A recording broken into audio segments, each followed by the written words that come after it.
ഒന്നാം ബലാത്സംഗ കേസിൽ രാഹുൽ മാങ്കൂട്ടത്തിലിന് താൽക്കാലിക ആശ്വാസം. അറസ്റ്റ് തടഞ്ഞ ഇടക്കാല ഉത്തരവ് തുടരും. MLA നൽകിയ മുൻകൂർ ജാമ്യാപേക്ഷ പരിഗണിക്കുന്നത് ഹൈക്കോടതി വ്യാഴാഴ്ചത്തേക്ക് മാറ്റി. രാഹുലിനെതിരെ രജിസ്റ്റർ ചെയ്ത ഒന്നാമത്തെ കേസിലെ മുൻകൂർ ജാമ്യാപേക്ഷ നേരത്തെ തിരുവനന്തപുരം ജില്ലാ സെഷൻസ് കോടതി തള്ളിയിരുന്നു. ഇതിനെതിരെയാണ് രാഹുൽ ഹൈക്കോടതിയെ സമീപിച്ചത്. ആദ്യത്തെ പരാതിയിൽ വിശദമായ വാദം കേൾക്കുമെന്ന് കോടതി അറിയിച്ചുവെങ്കിലും വ്യാഴാഴ്ചത്തേക്ക് മാറ്റുകയായിരുന്നു. വ്യാഴാഴ്ച പരിഗണിക്കുമെന്ന് പറയുമ്പോഴും ക്രിസ്തുമസ് അവധിക്കായി കോടതി അടയ്ക്കുകയാണ്. ജനുവരി ആദ്യ വാരത്തിലായിരിക്കും പിന്നീട് കോടതി തുറന്നു പ്രവർത്തിക്കുക. അതേസമയം കേസിൽ രാഹുലിന്റെ അറസ്റ്റ് തടഞ്ഞ ഇടക്കാല ഉത്തരവ് തുടരും. ഇത് രാഹുലിന് താൽക്കാലിക ആശ്വാസമാണ്.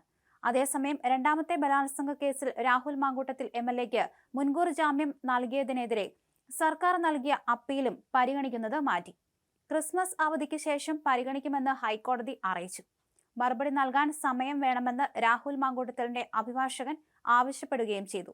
ഇത് പരിഗണിച്ചാണ് ക്രിസ്മസ് അവധിക്ക് ശേഷം പരിഗണിക്കുമെന്ന് സിംഗിൾ ബെഞ്ച് അറിയിച്ചത്.